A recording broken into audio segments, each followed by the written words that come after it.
말씀 로마서 9장 19절로 24절을 찾겠습니다. 신약성경 252페이지입니다. 로마서 9장 19절로 24절을 찾았으면 제가 읽겠습니다. 혹 네가 내게 말하기를 그러면 하나님이 어찌하여 허물하시느뇨 누가 그 뜻을 대적하느뇨 하리니 이 사람아 내가 네게 감히 하나님을 힐문하느뇨 지음을 받은 물건이 지은 자에게 어찌 나를 이같이 만들었느냐 말하겠느뇨 토기장이가 진흙 한 덩이로 하나는 귀 쓸 그릇을 하나는 전이 쓸 그릇을 만드는 권이 없느냐 만일 하나님이 그 진노를 보이시고 그 능력을 알게 하고자 하사 멸하기로 준비된 진노의 그릇을 오래 찬심으로 관용하시고 또한 영광 받기로 예비하신 바 국률의 그릇에 대하여 그 영광의 부여음을 알게 하고자 하셨을지라도 무슨 말 하리요 이 그릇은 우리니 곧 유대인 중에서뿐 아니라 이방인 중에서도 부르신 자니라. 아멘. 오늘 제목을 진흙 한 덩이라고 정했습니다. 21절에 나와 있는 말씀처럼 하나님은 토기장이고 저희들은 진흙 한 덩이. 굳이 진흙 한 덩이라고 정한 이유는 흙이라는 것은 이 세상의 관점에 볼 때 너무나 많잖아요. 흔하잖아요. 어디 가든지 흙이 있습니다. 물론 저희들이 하루를 사는 동안 흙을 밟아볼 시간이 얼마나 있을까 계산을 보면 거의 없죠. 왜 그러냐면 콘크리트로 아스팔트로 다 포장되어 있기 때문에 그렇죠. 그렇지만 그 밑에 들어가면 여전히 흙입니다. 산을 가봐도 흙이고요. 우리 주위에는 흙이 너무나 많습니다. 많다는 것은 별 가치 없다라는 거죠. 어떤 의미에서 보면. 진흙 한 덩이라고 제목을 지은 이유도 우리가 구원받기 전에 어떤 삶, 그 모습은 아무 쓸모없는, 아무 가치 없는 길거리에서 누구에게나 밟히는 또 쓰레기통에 버려진 흙과 같은 존재였다. 결국 아무것도 아니다.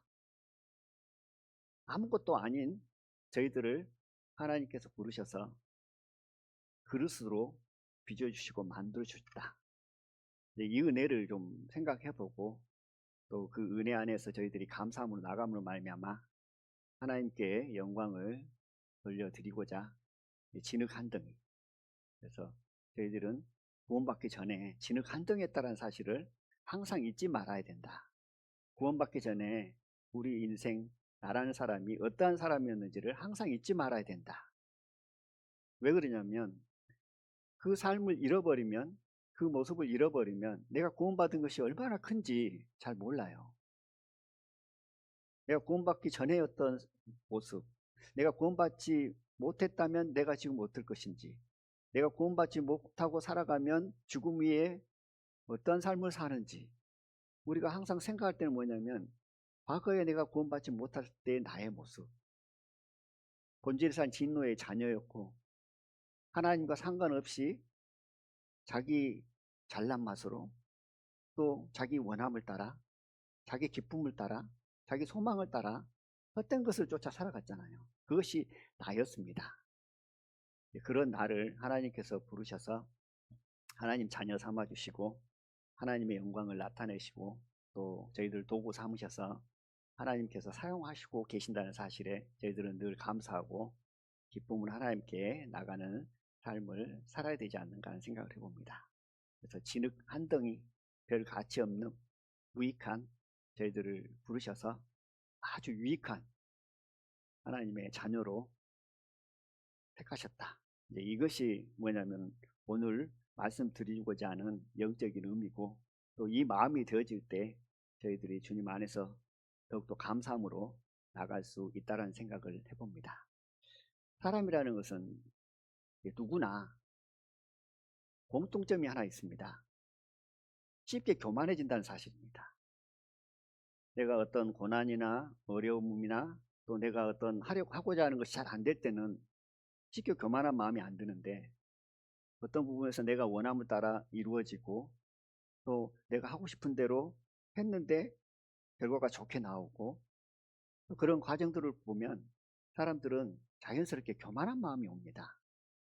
그때 필요한 것이 뭐냐면, 나는 과거에 하나님께서 나를 부르시지 않았다면 진흙 한 덩이에 불과한 아주 연약한, 별것 아닌, 아무것도 아닌 자였지라는 마음이 들어오게 되어지면, 그 교만한 마음이 자연히 눈 녹듯이 녹으면서 겸손한 마음으로 하나님 앞에 나올 수 있다. 이것이 우리의 영적 삶의 모습 중에 하나다라는 그런 생각을 해보게 되어집니다. 그동안 로마서 1장부터 8장까지 쭉 저희들이 말씀을 통해서 함께 예배를 드렸습니다. 9장에 들어왔는데요. 9장, 10장, 11장의 내용을 보면 이제 어떤 의미로 보면 1장부터 8장까지 이제 어떤 우리가 믿는 교리에 관한 부분들 쭉 말씀을 하고 계시잖아요. 그리고 9장에 들어왔습니다. 10장, 11장까지 들어왔어요.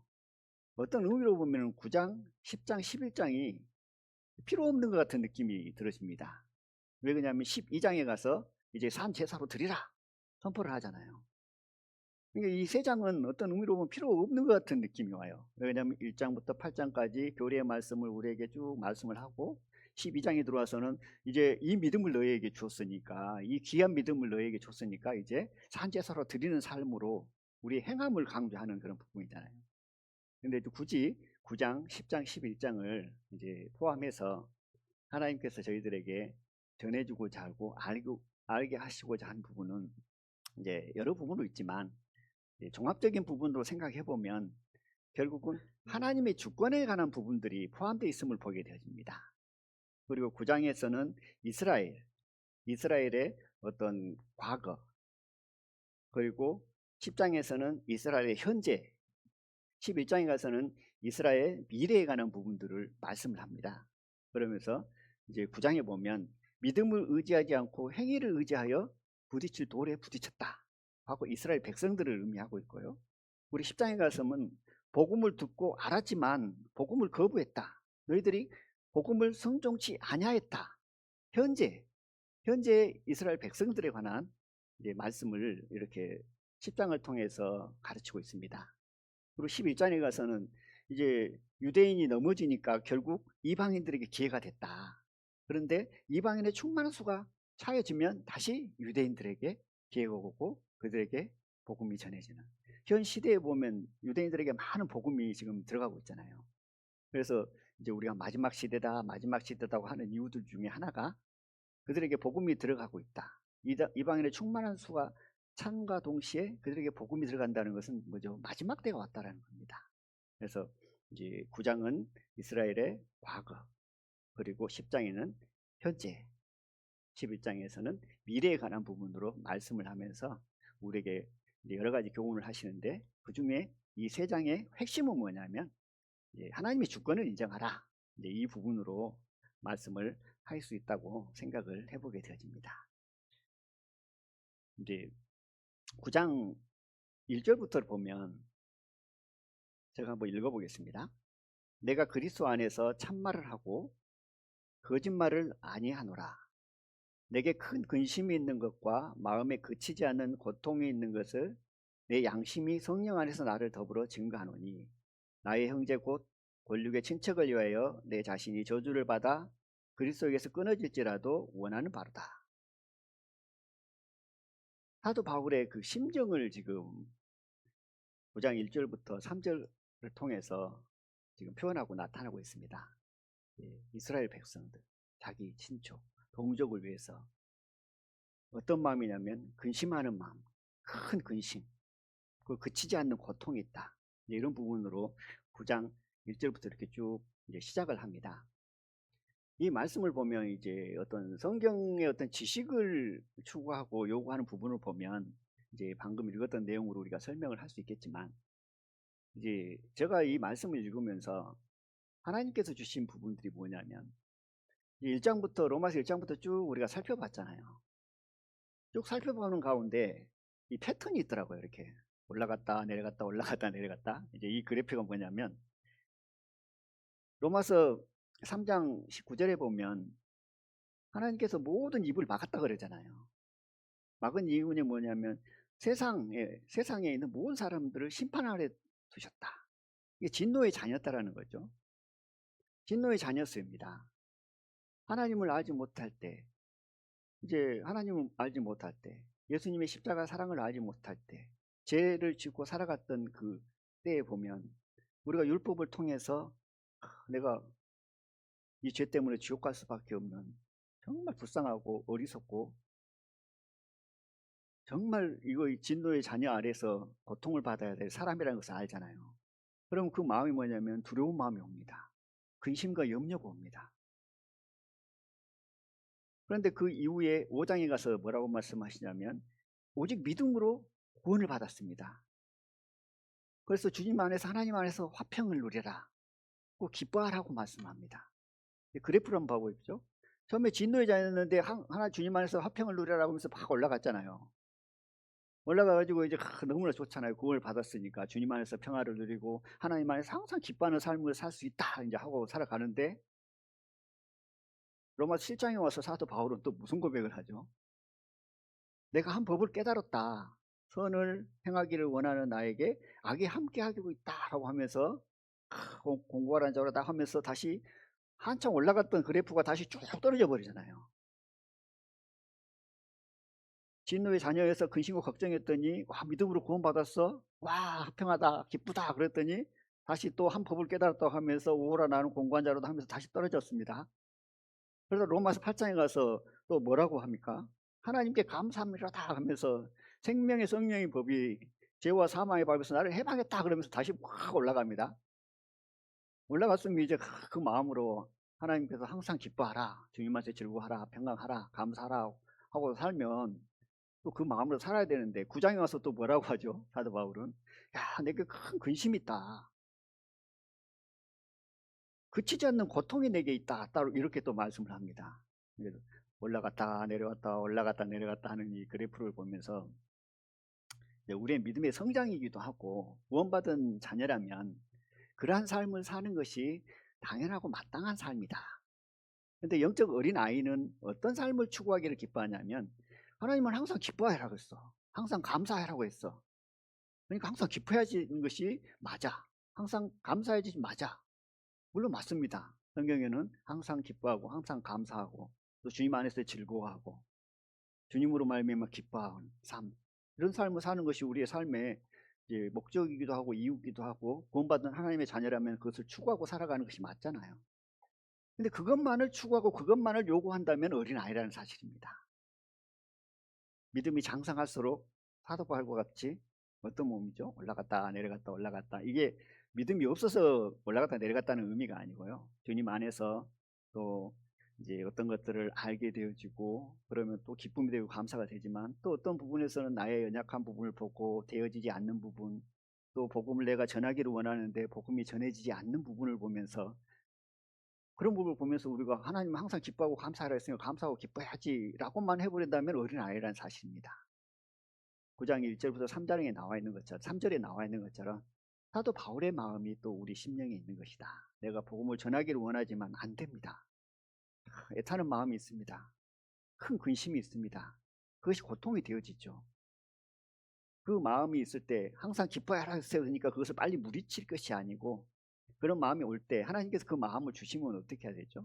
하나님께 기도하고 간구하는 가운데 내가 해야 될 것이 무엇인지를 하나님께 묻고, 그 물었을 때 하나님께서 말씀하시면 순종함으로 나가는, 하나님을 의지하고 순종하고는 나가는, 또 때로는 하나님의 때를 기다리는 가운데 하나님께 의지하는 삶이 우리의 영적 삶의 모습인 것을 보게 되어집니다.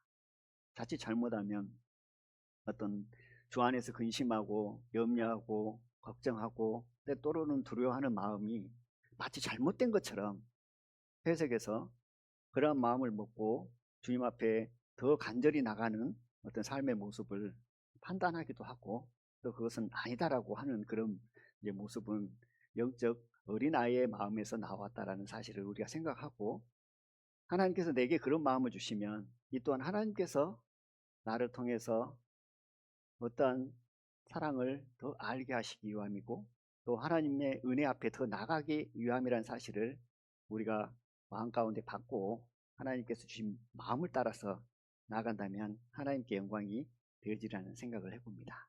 그런데 이제 중요한 것은 주님 안에서 염려, 걱정과 두려움이죠. 세상의 어떤 것을 가지고 두려워하고 염려하고 걱정하는 것은, 이제 두려워하고 염려하고 걱정하면서 사는 것은 어떻게 보면 연약한 그릇으로서 살아가는 삶에 어떻게 보면 당연한 것일 수도 있습니다. 하나님께서 창조하실 때 우리는 피조물이죠. 근데 피조물을 강하게 만드는 것이 아니라 연약하게 만들었다 했잖아요. 그러니까 염려를 하는 것은 어떤 의미에서는 당연한 것일 수도 있어요. 그런데 구원받은 하나님의 자녀는 하나님의 말씀을 먹고 살아갑니다. 그리고 또 믿음이 있고 하나님께서 우리에게 주신 사랑이 있기 때문에 그 염려가 오면 잠깐은 우리가 그 염려에 빠질 수 있지만, 그 염려하는 시간들이, 걱정하는 시간들이, 두려워하는 마음이 지속되어진다면 그것은 하나님 보시기에 기뻐하신 삶의 모습이 아니기 때문에, 어떤 염려나 걱정이나 두려움이 온다면 이제 각자 믿음의 분량을 따라 방법이 있잖아요. 어떤 분은 막 찬양을 막 드리면 염려가 사라지기도 하고요.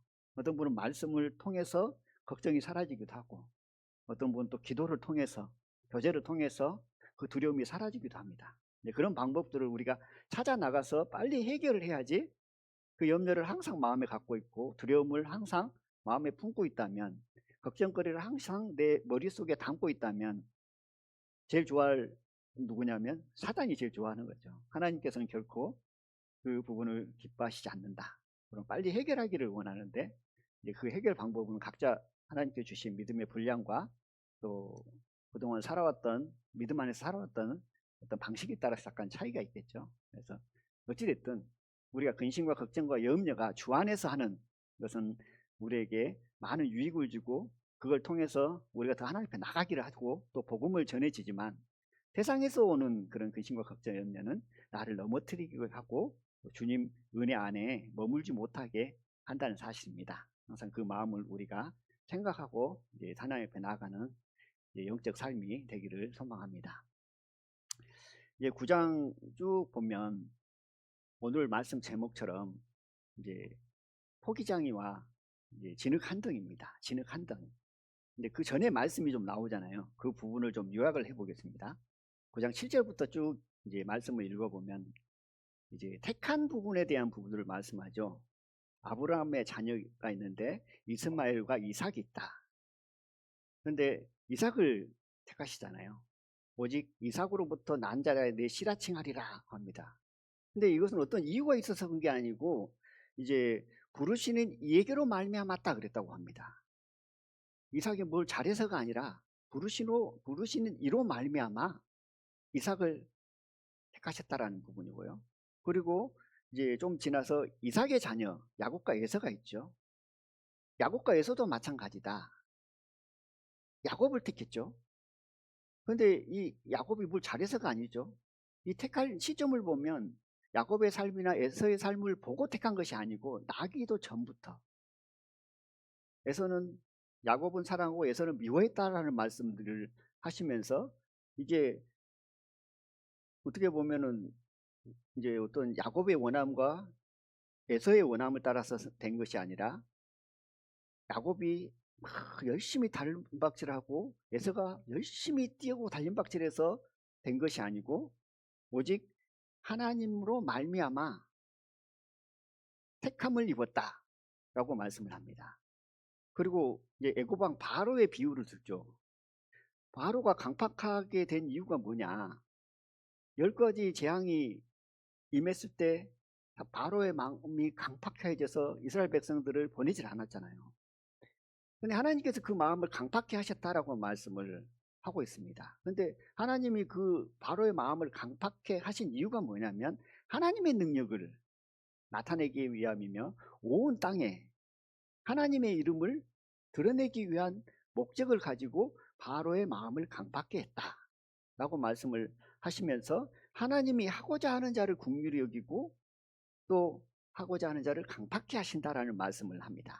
그러면서 오늘 말씀의 제목 토기장이 비유가 나오면서 우리는 진흙 한 덩인데 토기장이가 진흙 한 덩이로 귀한 것도 만들고 천한 것도 만들 수 있는 것이 아니냐라는 말씀을 하면서 이 말씀의 의미는 뭐냐면 이제 하나님의 주권 안에서 택했다, 부르셨다라는 말씀을 하고 있습니다. 이제 이 말씀을 통해서 이제 성경을 공부하다 보면 이제 뭐 애정론이냐 자유의지론이냐 막 이런 부분을 가지고 서로 교제를 하고 이것이 맞다 저것이 맞다라고 합니다. 근데 이제 그런 부분들은 이제 어떤 지식적인 것들을 우리가 알아가는 부분에 있어서는 필요하고 중요한 부분이지만 오늘은 이 말씀을 통해서 우리가 하나님께 주신 은혜가 무엇인가를 좀 생각해 보려고 합니다. 애정론이냐 자유의지론이냐 그것보다도 하나님께서 우리를 택하셨다는 사실입니다. 나를 택하셨다는 사실입니다. 하나님께서 나를 택하셨다. 하나님께서 나를 택하셨습니다. 하나님께서 나를 부르시지 않고 나를 택하시지 아니었다면 저희들은 어떤 사람이었을까요? 여전히 진노의 자녀였죠. 여전히 지옥에 갈 수밖에 없었던 아주 어리석고 불쌍한 영혼입니다. 하나님께서 저희를 택하셨다는 겁니다. 하나님께서 나를 택하셨다는 사실입니다. 이것이 놀라운 은혜고 하나님의 사랑이죠. 근데 여기서 나를 택했을 때 택했다는 마음이 우리 마음 가운데 왔을 때 그래 나 같은 사람을 택한 것은 당연한 거 아니야? 라고 생각하는 사람 아무도 없잖아요.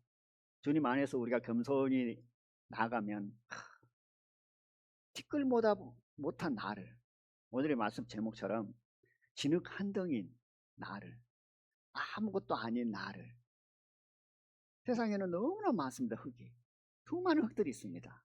근데 그 중에 나를 택하시고 부르셔서 그릇으로 만들어 주셨다는 사실입니다. 이게 놀라운 은혜고 사랑이죠. 애정론이냐 자유의지냐 가지고 확 이래야 된다 저래야 된다 중요한 부분이지만 우리는 항상 거기에 뛰어넘어서 이 말씀을 통해서 우리에게 주신 은혜가 뭐고 우리에게 주신 사랑이 뭔지를 항상 확인하고 또 그 말씀을 통해서 우리가 봄으로 말미암아 그 하나님께서 주시고자 하는 은혜야 사랑을 더 누리고 감사함으로 나가야 된다는 사실입니다. 우리가 어떤 성경의 지식을 하나 아는 것도 아주 중요합니다. 그러나 거기서 머물러 버리면 어떡해요? 별 의미가 없다는 사실입니다. 그러나 그 길을 뛰어넘어서 그 말씀을 통해서 은혜가 되고 힘이 되고 감동이 되어지면 어떻게 되는가요? 우리의 삶이 바뀌는 거잖아요. 하나님께 더 드려지는 거잖아요. 사실 어떤 것을 하나 알았다고 해서 우리의 삶이 그렇게 크게 바뀌지는 않습니다. 약간의 도움은 될지 모르지만 그런 어떤 말씀을 통해서 우리가 은혜가 되고 힘이 되어지고 그것이 능력이 되어지면 우리의 삶이 바뀌게 되어지고 또 우리의 삶을 통해서 성령의 열매를 맺을 수 있다는 사실입니다. 그러므로 하나님께서 우리를 택하셨다. 우리는 어떤 자였나? 나는 어떤 사람이었나? 진흙 한 덩이에 불과했다는 사실입니다. 티끌보다 못한 아무것도 아닌 나를 부르셨다는 사실입니다. 이 마음을 우리가 항상 가지고 주님 앞에 나간다면 저희들이 주님 안에서 하나님께서 주시고자 하는 그 은혜를 더 공급받고 항상 주님으로 말미암아 동행하면서 주님으로 말미암아 어떤 드려지는 삶을 살 수 있다라는 생각을 해보게 되어집니다. 처음에도 말씀드렸지만 사람이라는 것은 본능적으로 교만해집니다. 항상 내 자신을 돌아보지 않고 낮추지 않으면 어느덧 나도 모르게 높아져 있습니다. 내가 교만해? 나는 교만한 사람이 아니야? 라고 생각하는 그 자체가 어떤 의미로 보면 교만한 사람이야 라고 선포하는 모습과 비슷하지 않는가라는 생각을 해봅니다. 그래서 성경에도 너무나 많이 성경 말씀을 통해서 자신을 낮추라 그러잖아요. 겸손이 얼마나 중요한가를 또 말씀하고 계시잖아요. 이 겸손과 자기 낮춤, 자기 자신을 낮춤, 이 부분은 그리스도 안에서 명확하게 알아야 된다. 진정 자기 자신을 낮추는 것이 무엇인지 어떤 사람과 비교를 해서 나보다 좀 더 잘나면 내가 낮아지는 것이 아니라는 겁니다. 이거는 세상 사람들이 하는 기준에서 자기 자신을 낮추는 거죠. 내가 어떤 부분을 잘한 줄 알고 있었는데 어떤 사람을 만났습니다. 나보다 훨씬 잘해. 그러면 그 사람 앞에 낮아지잖아요. 우리의 믿음은 그런 낮음을 원하지 않습니다. 물론 약간의 유익은 있겠죠. 진정 우리의 겸손은 어디서부터 시작되어야 되냐면 하나님 앞에 나를 보는 거라고 했잖아요. 하나님 앞에 나를 봤을 때 진정 내 자신이 낮아진다는 사실입니다. 하나님 앞에 나를 본다는 게 뭐죠? 나는 진흙 한 덩이에 불과했던 사람이라는 사실을 봤을 때 진정 믿음 안에서 하나님이 원하시는 그 겸손이 내 삶을 통해서 이루어지고 그 겸손한 마음이 내 삶을 통해서 나타난다는 사실입니다. 어떤 세상 사람과 비교를 하고 어떤 일에 비교해서 나보다 또 좀 더 낫고 나보다 좀 더 지혜가 있고 나보다 더 훌륭한 사람을 만났을 때 낮아지는 그 낮아짐은 결코 잠깐일 수밖에 없고 그 낮아짐은 한계가 있다는 사실입니다. 그러나 항상 주님 앞에 우리가 말씀 앞에 하나님 앞에 내 자신을 겸손히 낮추는 가운데 내 자신이 어떠한 사람이었는가 또 어떠한 사람인지 늘 볼 수 있다는 것은 하나님의 큰 은혜입니다. 그래서 오늘 제목을 진흙 한 덩이라고 정했다 했잖아요. 진흙 한 덩이. 나는 진흙 한 덩이에 불과한 사람이었구나. 지금 이 순간 그 마음을 가지고 있다면 그 심령 안에 하나님의 은혜가 막 부어질 거예요. 왜 하나님의 은혜는 낮은 자에게 겸손한 자에게 부어주신다 그랬잖아요. 근데 교만한 자에게는 어떤 거예요? 물리쳐 버리신다고 합니다. 물리쳐 버린다는 것은 하나님의 은혜가 임하지 않는다는 거죠. 여전히 자기 생각을 가지고 살아가는 삶의 모습으로 그쳐버린다는 사실입니다. 그러므로 나는 진흙 한 덩이에 불과한 사람이다. 사실 이제 이 낮아짐이라는 것은 우리가 어떤 고난이 오면 고난을 통해서 나의 한계를 느끼잖아요. 나의 한계를 느끼면서 마음이 낮아집니다. 그러잖아요. 어떤 고난이 오면 하나님께 기도를 유독 더 많이 합니다. 평상시보다. 그 이유는 뭐냐면 하나님 앞에 기도하고 있다는 사실은 내가 그만큼 낮아졌다는 증거죠. 근데 내가 기도하지 않는 삶은 뭐냐면 하나님 없이도 기도 없이도 충분히 살아갈 수 있어 하는 마음인 거죠. 그러므로 그만큼 높아졌다는 거죠. 그런데 내가 어떤 고난을 통해서 낮아진 심령 안에서 하나님 앞에 간절히 기도하고 있다는 것은 내가 그만큼 낮아졌다는 거죠. 근데 이 내 낮아짐이 어디서 비롯됐냐면 내가 기도할 수 있는 근거가 어디서 비롯됐냐면 이 고난을 통해서 왔다는 겁니다. 그러면 어떤 고난이 오고 어려움이 오고 또 내가 하고자 하는 일들이 잘 안 되질 때 주님 앞에 나가서 낮아지는 것은 어떤 의미로 보면 그렇게 쉽지 않습니다. 이게 어렵지 않습니다. 좀 쉽다고 봐야 되겠죠. 근데 내가 정말 내 자신을 낮출 수 있을 때 낮추는 것은 어떤 의미로 보면 쉽다고 볼 수 있지만 내가 하고자 하는 것이 잘 됩니다. 또 내가 바라는 소망대로 그것이 다 이루어집니다. 이런 상황에서 내 자신을 낮추기라는 것은 더 어렵다는 사실입니다. 왜냐하면 자기 자신의 연약함을 보기가 힘들기 때문에 그렇습니다. 왜 그러냐면 자기 자신이 진흙 한 덩이에 불과하다는 사실들을 잘 보지 못하기 때문에 그렇습니다. 그러므로 저희들은 내가 소망하고 바라고 원하는 것이 되든 안 되든 내 삶 가운데 고난이 있든 그렇지 않든 주님 앞에 나가서 내 자신을 볼 수 있는 그 믿음은 참 주님 안에서 복된 믿음이고 하나님께 주신 큰 은혜다라는 생각을 해보게 되어집니다. 그러므로 저희들이 늘 내 자신을 낮춰서 진흙 한 덩이에 불과했던 나를 부르시고 구원하셨다는 사실을 생각할 때 하나님께서 은혜를 주심을 보게 되어집니다. 제가 좀 읽어보겠습니다. 몇 구절 찾아왔는데요.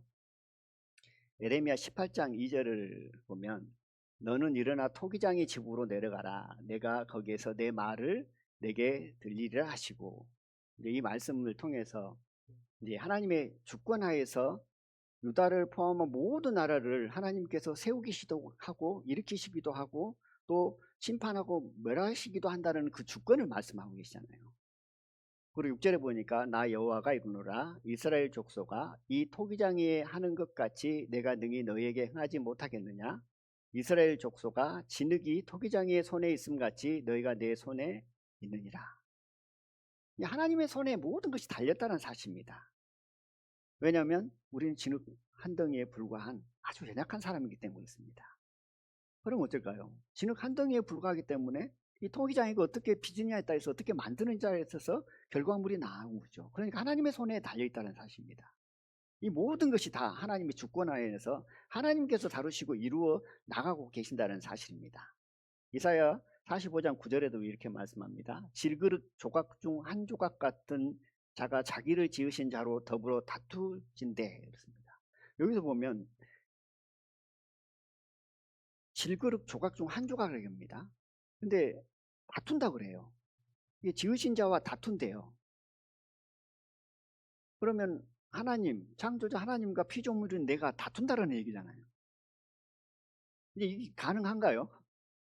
이 말씀을 보면서 피조물이 창조자에게 다툰다?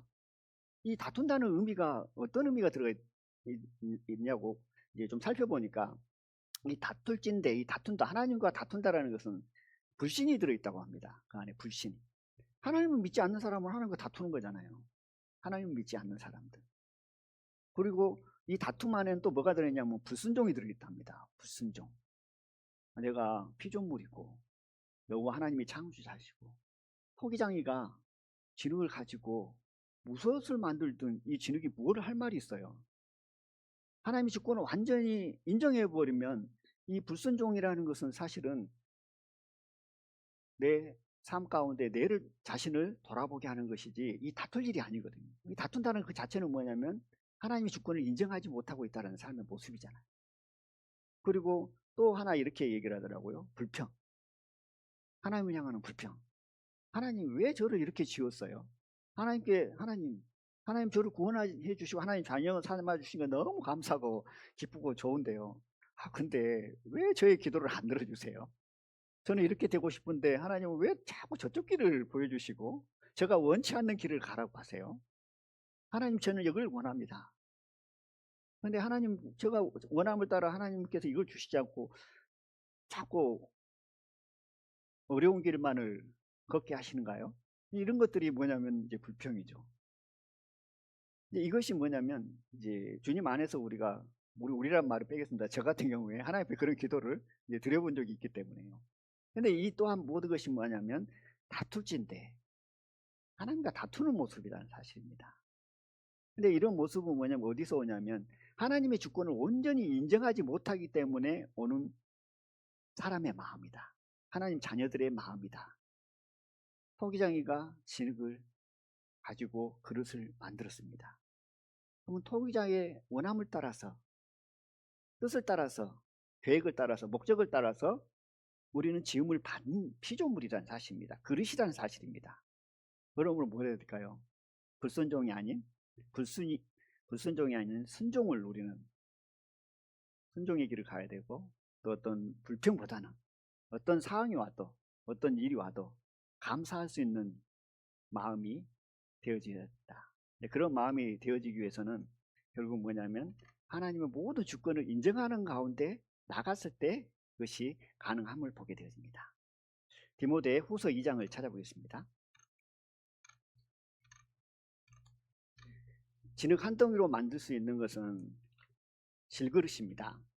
그 관련된 말씀인데요. 디모데 후서 2장입니다.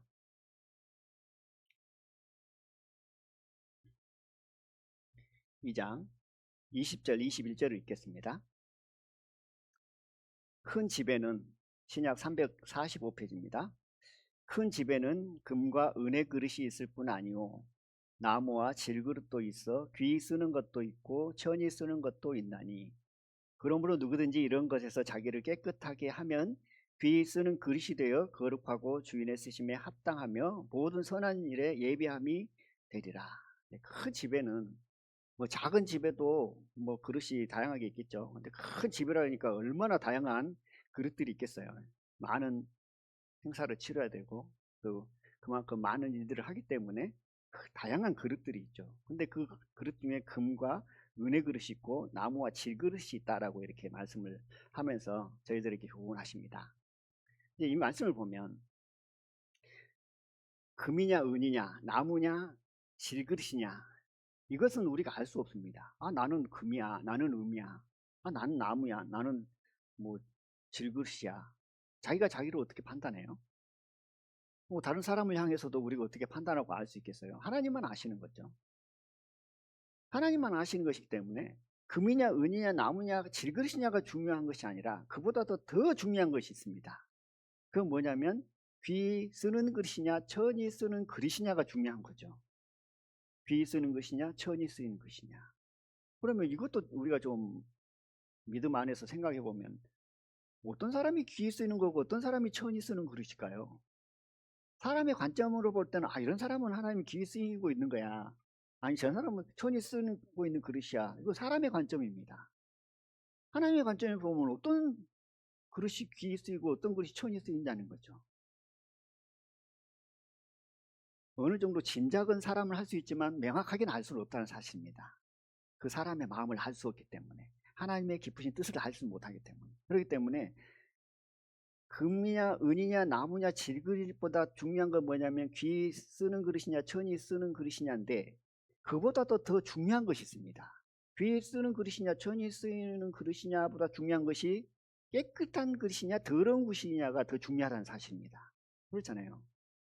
내가 보기에 금이나 은이나 나무와 질그릇이 있습니다. 사용하려면 깨끗한 그릇을 쓰죠. 더러운 것을 쓰지 않습니다. 그 그릇이 아무리 예쁘고 화려할지라도 더러우면서 사용하지 않습니다. 그러나 별 볼일 없고 별로 귀하지 않은 것 같지만 그 그릇이 깨끗하다면 하나님께서 그 목적을 따라서 사용하신다는 사실입니다.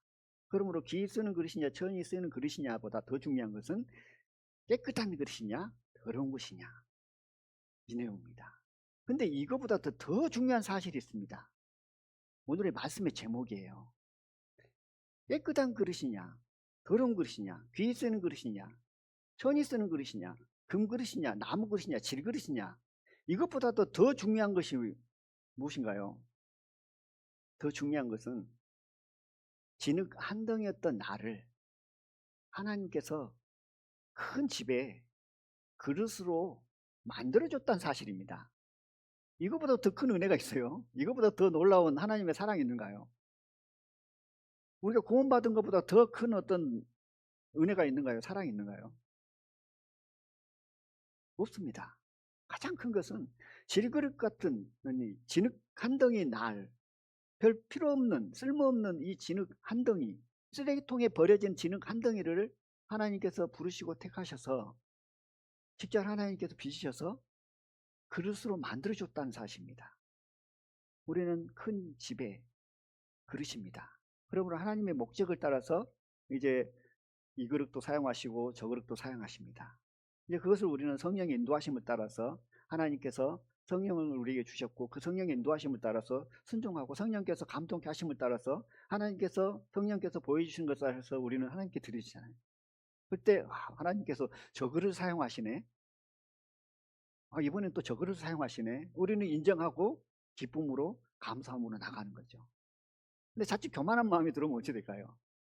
그릇인 피조물이신 그릇인 하나님 목적을 따라서 은사를 주시고 지혜를 주시고 능력을 주신 그 그릇인 자신이 교만해져 가지고 이러고 다니면 그것은 어떤 마음일까요? 하나님께서 기뻐하시지 않는 거죠. 우리는 도구일 뿐입니다. 그릇일 뿐이에요. 하나님께서 쓰시고자 할 때 사용하신다는 겁니다. 그럼 우리는 깨끗한 그릇이 되기 위해서 하나님 앞에 기도하고 말씀으로 무장하고 또 주님 앞에 내 자신을 낮춘다는 것은 그래 나는 과거에 진흙 한 덩이였어 하면서 내 자신을 낮춰야 됩니다. 그 믿음과 그 마음이 되어졌을 때 하나님께서는 은혜를 주시고 또 하나님께서 사용하신다는 사실입니다. 우리는 그릇 질그릇이다. 이 말씀을 통해서 가장 우리가 마음 가운데 은혜를 입어야 될 것은 금이냐 은이냐가 아니라 그랬죠. 귀 쓰는 거냐 천이 쓰는 것이 아닙니다. 깨끗하냐 더러우냐보다도 더 우리가 하나님 앞에 늘 감사해야 될 것은 그 큰 집에, 큰 집이라는 것은 교회, 그리스도 안에서 먼저 교회를 의미하고 있는 비유의 말씀이라고 우리가 해석할 수 있잖아요. 교회, 한 지체로서 살아갈 수 있다는 사실에, 구원받은 하나님의 자녀로서 살아갈 수 있다는 사실에, 이렇게 함께 예배 드릴 수 있다는 사실에 먼저 기쁨과 감사가 돼야 되고, 또 예배가 우리가 우리 자신을 하나님께 온전히 드리는 예배잖아요. 하나님께 온전히 드리는 예배를 우리가 드릴 수 있다는 그 사실을 늘 주님 안에서 감사함으로 기쁨으로 나간다면, 그 다음에 또 하나님께서 우리를 사용하시고 필요와 목적을 따라서 하나님께서 사용하셔서 하나님의 영광을 드러내신다라는 그런 생각을 해봅니다. 그러므로 저희들은 하나님의 것입니다. 왜냐하면 큰 집에 그릇이잖아요. 하나님께서 진흙 한 덩이를 가지고 빚어가지고 그릇을 만드는 것은 너는 내 거야, 이런 의미가 들어있는 거죠. 우리는 하나님의 것입니다. 주의 것입니다. 그리스도의 것입니다. 이 말씀을 몇 구절 제가 적어왔습니다. 한번 읽어보겠습니다. 사도행전 9장 15절에 보니까 주께서 가라사대 가라, 이 사람은 내 이름을 이방인과 임금들과 이스라엘 자손들 앞에 전하기 위하여 택한 나의 그릇이다. 사도 바울을 가리켜서, 사도 바울, 그는 내가 이방 사람들에게 복음을 전하기 위해서 내가 택한 그릇이다 라고 말씀을 하고 있습니다. 우리 이사야 43장에는 앞에 말씀을 줄이고요, 내가 너를 지명하여 불렀나니 너는 내 것이다 그럽니다. 우리는 그릇이 됐습니다. 진흙 한 덩이에 불과했던 아무 쓸모없던 이 그릇을, 흙덩이를 가져와서 그릇을 만들어서 너는 내 것이다. 근데 너는 내 것이다 하면서 어떤 그릇은 천한 그릇도 있고, 어떤 그릇은 귀 쓰는 것도 있는 거죠. 어떤 그릇은 금그릇도 있고, 어떤 그릇은 질그릇도 나무그릇도 있다는 겁니다. 근데 그 목적을 따라 지으시는 눈은 누구냐면 하나님이라는 사실입니다. 그러면서 너는 내 거야 라고 말씀을 하고 있습니다. 로마서 14장 8절에도 우리가 살아도 주를 위하여 살고 죽어도 주를 위하여 죽나니 그러므로 사나 죽으나 우리가 주의 것이로다. 우린 주의 것이잖아요. 그릇인데 다 주의 것입니다. 다른 어떤 사람의 소유물이 아니죠. 주의 것입니다. 고린도 전서 3장 23절에도 너희는 그리스도의 것이요 그리스도는 하나님의 것이다.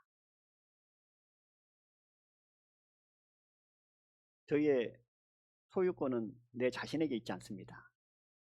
나를 지으시고 나를 부르시고 나를 구원하신 하나님께 있다는 사실입니다. 이 사실을 인정했을 때, 또 이 마음을 가지고 늘 살았을 때 하나님의 주권 하에서 기쁨과 감사함으로 하나님께 우리 자신을 드려지기를 소망하면서 살 수 있다는 사실입니다. 나는 그릇이다. 나의 주인은 하나님이시다. 나를 사용하여 주십시오 하는 마음으로 우리가 나갈 수 있게 되어진 것을 봅니다. 그런데 내 자신이 여전히 내 자신의 주인이 되면 어떨까요? 내가 그릇이긴 하나 내 목적과 이웃을 따라서 하나님께서 쓰시고자 하는데 어떻게 저는 좀 바빠서, 저는 이런 사정이 있어서, 저는 그런 용도로 만들어진 것이 아닌데요 라고 필문할 수가 있게 됩니다. 그러므로 저희들이 주님 안에서 나 자신은 주의 것이다, 하나님께서 부르셔서 나를 하나님의 원함을 따라서 만들어 놓으신 그릇이다, 이 믿음으로 우리가 항상 살아간다면 하나님의 기쁨이 되리라고 믿습니다. 이제 하나님께서 저희들을 부르셨잖아요. 자녀 삼으셨잖아요. 그래서 너는 내 것이다 그랬습니다. 우리는 그리스도의 것입니다 라고 우리는 또 고백을 합니다. 이런 자들을 향해서 하나님께서 이제 고린도후서 6장 10절에 보면 모든 것을 가진 자로다 라고 선포를 해요. 그 말씀을 좀 찾아보겠습니다. 고린도후서 6장입니다.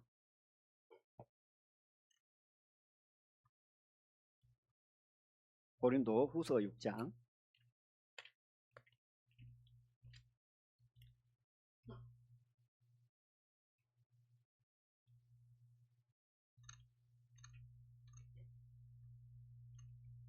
9절 10절을 읽어보겠습니다. 신약성경 292페이지 고린도후서 6장 9절 10절입니다. 무명한 자 같으나 유명한 자요, 죽은 자 같으나 보라 우리가 살고 징계를 받은 자 같으나 죽임을 당하지 아니하고 근심하는 자 같으나 항상 기뻐하고 가난한 자 같으나 많은 사람을 부유하게 하고 아무것도 없는 자 같으나 모든 것을 가진 자로다. 모든 것을 가진 자라고 합니다. 저희들을 가르쳐서 진흙 한 덩이를 가지고 그릇을 만들어 놓으시고 큰 집에 이제 뭐 어떻게 보면 진을 했다고 봐야 되겠죠. 그래서 필요에 따라서 목적을 따라서 이제 하나님께서 사용하시는데 그런 자를 가리켜서 뭐라고 말하냐면 모든 것을 가진 자로다라고 말씀합니다. 모든 것을 다 가졌대요. 근데 현실을 보면 제가 모든 것을 가졌나요? 부족한 것도 많고요. 돈도 좀 더 있으면 좋겠고 지금 건강 하나 지금 건강보다 더 건강했으면 좋겠고 내 원함을 따라 좀 이루어졌으면 좋겠고 현재 내가 갖고 있는 지식보다도 더 많은 지식을 갖기를 원하고 또 내가 이 세상을 살아가면서 또 주를 위해 살아가면서 많은 지혜를 구하는 가운데 더 지혜로운 자가 돼서 살기를 원합니다. 이게 우리의 마음이잖아요. 이런 마음이란 것은 모든 것이 가진 자의 마음은 아닌 거예요. 뭔가 부족한 거죠. 없는 것이죠. 그런데 방금 읽던 말씀을 보니까 아무것도 없는 자 같으나 모든 것을 가진 자라고 합니다. 모든 것을 다 가졌답니다. 왜 모든 것을 다 가졌다고 말씀할까요? 하나님께서는 우리를 부르셨습니다. 진흙 한 덩이를. 그리고 그릇을 만드셨어요. 하나님이 자녀 삼으셨어요. 그래서 주신 게 뭐죠? 믿음과 소망과 사랑을 주셨습니다. 사람의 눈으로 볼 때는 부족한 것이 턱없이 많을지 모르지만 우리가 영적인 믿음 안에서 보니까 믿음과 소망과 사랑을 주셨어요. 이보다 더 큰 거 있는가요? 이보다 더 큰 것은 없습니다. 그러므로 모든 것을 가진 자입니다. 저희들은. 그래서 고린도 후서 4장 7절에는 우리가 이 보배를 질그릇에 가졌으니 그랬습니다. 우린 질그릇입니다. 질그릇 안에 뭘 가졌다고요? 보배를 가졌답니다. 이 보배가 뭡니까? 예수님 아닙니까? 예수님이 뭐죠? 믿음과 소망, 사랑. 예수님이 이 그릇 안에 우리 안에 오셨다는 사실입니다. 그러므로 뭐다고요? 모든 것을 가진 자가 된 겁니다. 모든 것을 가진 자가 됩니다.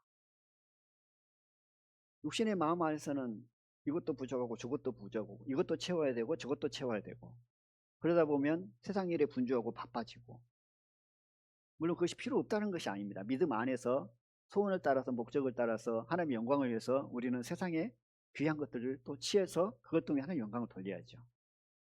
그러나 하나님의 영광과 하나님의 뜻의 순종의 목적으로 하는 것이 아니라 육신의 원함을 따라 욕심을 따라서 그것들이 이루어진다면 하나님 보시기에 뭐라고 했죠? 우상이라고 했습니다. 지난번에 말씀드린 것처럼 탐심, 욕심 하나님 것 외에 하나님 것보다 더 의지하는 어떤 대상을 가지고 내가 하나님보다도 어떤 것을 더 의지하고 있으면 그 자체가 우상이라고 그랬잖아요. 그 마음 안에서 내가 내 욕심을 따라서 어떤 것을 추구하는 것이 아니라 하나님의 영광을 위해서 어떤 것을 추구하고 그 소원하는 가운데 열심을 내고 달려가는 것은 너무나 주님 안에서 아름다운 모습이죠. 우리가 이 세상의 삶을 사는 데 있어서도 꼭 필요한 부분입니다. 그러나 그 마음이 하나님의 영광보다는 나의 욕심을 취하게 한 마음이라면 하나님 앞에 돌이키는 가운데 나가야 되겠죠. 그처럼 우리는 믿음 안에서 영적인 부분에 있어서 모든 것을 가진 자이기 때문에 세상의 어떤 부분들이 좀 부족하다 할지라도 다른 사람에 비해서요. 좀 없다 할지라도 좀 약하다 할지라도 우리에겐 더 큰 거 있잖아요. 모든 것을 다 가졌다고 합니다. 아무것도 없는 자 같으나 모든 것을 다 가진 자입니다. 우리가 이 믿음으로 살아가는 거죠. 근데 그가 누구냐면 예수님이라는 사실입니다. 이 보배를 질그릇에 가졌으니 질그릇에서 가졌습니다. 이 보배를 질그릇에서 가졌으니 어때요? 든든하신가요? 아니면 그래도 뭔가가 좀 부족한가요? 우리의 믿음은 든든한 마음과 든든한 믿음으로 가야 되겠죠. 예수님이 우리 안에 오셨고 이 보배라는 사실입니다. 예수님이 계심으로 우리의 믿음은 모든 것을 가진 자가 되어버렸습니다. 질그릇이 되는 순간 그러면 이제 이 보배를 질그릇에 가졌잖아요. 가졌으면 이제 가진 걸로 끝나는 게 아니죠. 가졌으니까 이제 뭘 해야 되겠죠? 이 보배를 가졌습니다. 예수님을 가졌습니다. 모든 걸 갖고 있는 사람입니다. 그러면 이제 갖고 있는 것으로 아이고 감사합니다 하고 끝나는 것이 아니라 이제 뭐죠? 이 보배를 모든 걸 갖고 있는 사람이 이제 없는 사람에게 전해주고 나타내 줘야 되겠죠. 이게 뭐냐면 이제 생명으로 의미하면 예수님이 우리의 생명이잖아요. 생명이 그래서 생명이 우리 안에 왔습니다. 이보다 더 귀한 생명이 어디 있어요? 보화 같은 생명입니다. 근데 이 생명이 우리 안에 있는 생명이 표현되고 나타내려면 뭐가 필요하죠? 자기 자신의 죽음이잖아요. 말씀을 찾아보겠습니다. 고린도후서 4장 앞으로 좀 넘겨보겠습니다. 4장 7절을 먼저 읽어보고 뒤에 내용을 좀 보겠습니다. 후서 4장 7절 우리가 이 보배를 질그릇에 가졌으니 이는 능력의 심이 큰 것이 하나님께 있고 우리에게 있지 아니함을 알게 하려 함이라. 이 보배 질그릇 이 생명을 우리 그릇 진흙 한 덩이를 가지고 그릇을 만들으셔서 그 안에 이 보배 그리스도의 생명을 담아놨습니다. 그러니까 모든 것을 가진 자인데요. 이 가졌으니까 이제 뭘 해야 되냐면 이 생명이 나를 통해서 드러나고 나타내야 되잖아요. 모든 것을 가졌으면 이제 가진 자가 없는 자에게 전해줘야 되잖아요. 근데 그 방법, 그 유일한 방법이 뭐냐면 그 밑에 나와 있습니다. 10절입니다. 우리가 항상 예수 죽인 것을 몸에 짊어지면 십자가를 몸에 짓는 거죠. 예수 생명도 우리 몸에 나타나게 함이라. 내가 내 자신을 부인하고 십자가로 넘겼을 때, 죽음에 넘겼을 때 비로소 내 안에 계신 이 보화, 그리스도의 생명, 예수님, 그 모든 것을 가진 자, 믿음, 소망, 사랑이 어떻게 되죠? 내 자신을 통해서 드러나고 나타난다는 사실입니다. 그러면서 11절입니다. 우리 산자가 항상 예수를 위하여 죽음에 넘기움은 예수의 생명이 또한 우리 죽을 육체에 나타나게 하려 함이니라. 자기 부인, 자기 십자가. 그랬을 때 생명이 듣고 나타나는 사실입니다. 12절에 보니까요. 그런즉 사망은 우리 안에서 역사하고 사망은 우리 안에서 역사합니다. 내가 죽으니까 내가 십자가로 넘겨주니까 역사하고 생명은 너희 안에 있느니라. 내가 죽으니까 너희 안에 생명이 전해지고 나타나는 거잖아요. 내가 내 자신을 부인하고 복음을 전하니까 그들에게 생명이 전해지고 구원함의 역사가 나타나고 생명이 그 삶 가운데 드러나고 나타난다는 사실입니다. 그러면 결국 뭐냐면 이미 우리 안에는 보화가 들어와 있습니다. 어떤 과정을 통해서요? 진흙 한 덩이였는데 별것 없다는 사실입니다. 항상 잊지 말아야 될 내용입니다. 나는 진흙 한 덩이였는데 그릇이 됐다. 근데 그 그릇 안에 보화를 담아놨다. 예수님의 생명을 담아놨다. 모든 것을 담아놨다. 근데 이것이 표현되려면 뭐냐? 자기 십자가를 지고 자기를 부인하고 주님 앞에 나왔을 때 내가 아니라 나는 뭐예요? 질그릇, 쉽게 깨지는 질그릇이라는 겁니다. 굳이 질그릇에 담아놓은 이유가 뭐냐면 쉽게 깨지는 거잖아요. 아무 볼품도 없는 거잖아요. 값어치 없는 거잖아요. 아무것도 아닌 거잖아요. 아무것도 아니고 볼품 없는 나를 봤을 때 그 그릇이 깨진다는 겁니다. 깨지는 순간 뭐냐면 그리스도 생명이 자연스럽게 나오는 거예요. 내가 막 어떻게 그리스도 생명을 나타내야지 하는 게 아니라 내가 깨지고 부서질 때, 내 자신이 부인될 때 나로서는 아무것도 아니지만 하나님으로 말미암아 모든 것이 이루어진다는 사실인 것을 고백할 때 나를 통해서 내 안에 계신 그 생명이 믿음과 소망과 사랑이 그 모든 것이 드러나고 나타난다는 사실입니다. 그런데 그렇지 않으면 여전히 그 안에서 뭐라고 했을까요? 가만히 있는 거죠. 그 안에서 아주 귀한 보화 같은 생명이 그대로 머물러 버립니다. 그러기 위해서는 나의 죽음. 요한복음 12장을 찾아보겠습니다.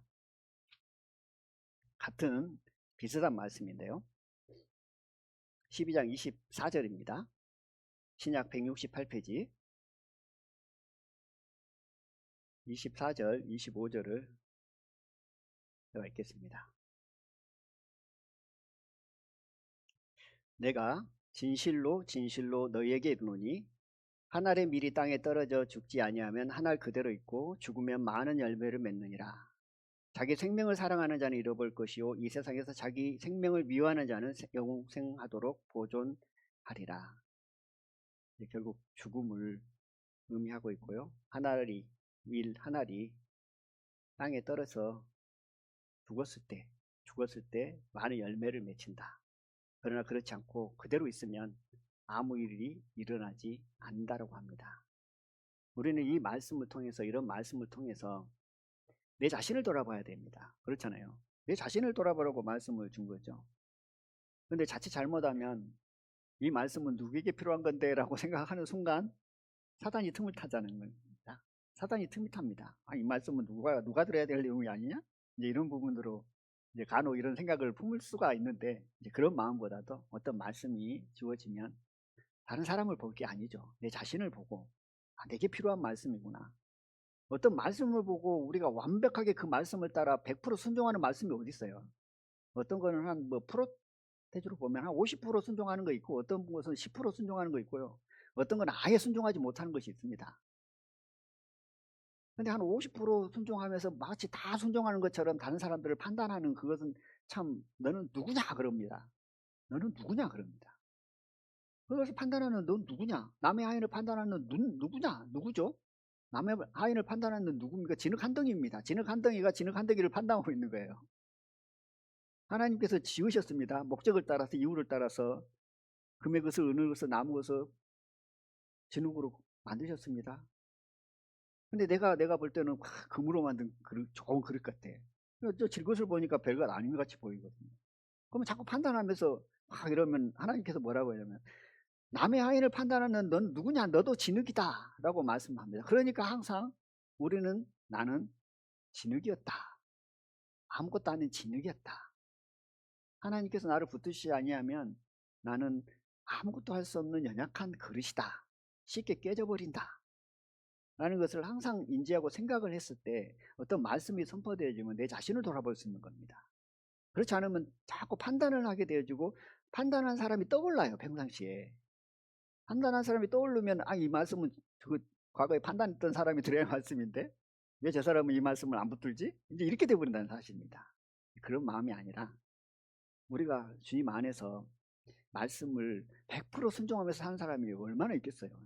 성령 충만한 마음이 오면 그 말씀에 한해서 또는 100% 순종하고 살 수도 있습니다.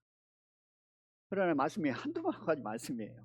너무나 많은 말씀들을 하나님께서 원하시고 하나님께서 기뻐하신 삶의 모습은 너무나 많습니다. 근데 그 중에 몇 가지 좀 내 마음에 감동이 있어서 은혜가 되어서 말씀을 하나님께 주셔서 순종하고 있는 것이고, 또 그 몇 가지 중에서도 100%가 아니죠. 아주 조금 하고 있을 수도 있습니다. 근데 그 모습으로 남의 하인을 판단한다. 진흙 한 덩이가 진흙 한 덩이를 판단하고 있다. 근데 이 모습은 아름답지 않습니다. 그러므로 어떤 말씀이 주어져도 우리 심령 안에 내게 하나님께서 오늘 주신 말씀, 지금 내가 내 삶을 볼 때 한 50% 이 말씀을 순종하고 있는 것 같은데 한 60%, 한 10%더 몰려서 10%더 순종해야 되겠다. 이 마음이 되어지면 아름다운 거죠.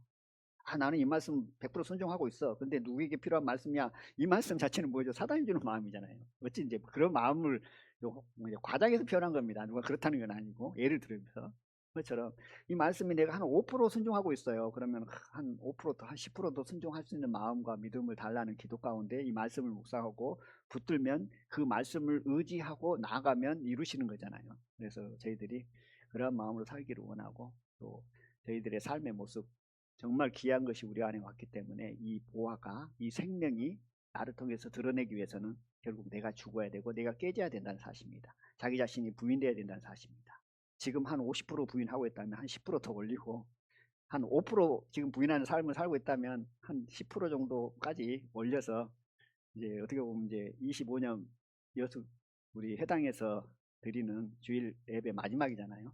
이제 물론 이제 수양에 가서 연속되어지는 그 예배가 있지만, 어쨌든 그런 부분들을 마무리하는 과정 속에서 우리가 이제 25년보다 26년에 좀 더 그 말씀에 순종하고 적용하고 또 그 말씀을 의지하고 살아가겠노라 하는 그런 다짐 가운데 한 해를 마무리 했으면 좋겠습니다. 오늘 말씀 진흙 한 덩이 나라는 사실 늘 잊지 말고, 이 진흙 한 덩이를 아주 귀한 존귀한 자로 만드셨다는 사실까지 우리 마음 가운데 늘 믿고 하나님 앞에 감사함으로 드려지는 저희들의 삶이 되기를 원합니다. 이상 마치고 기도 드리겠습니다.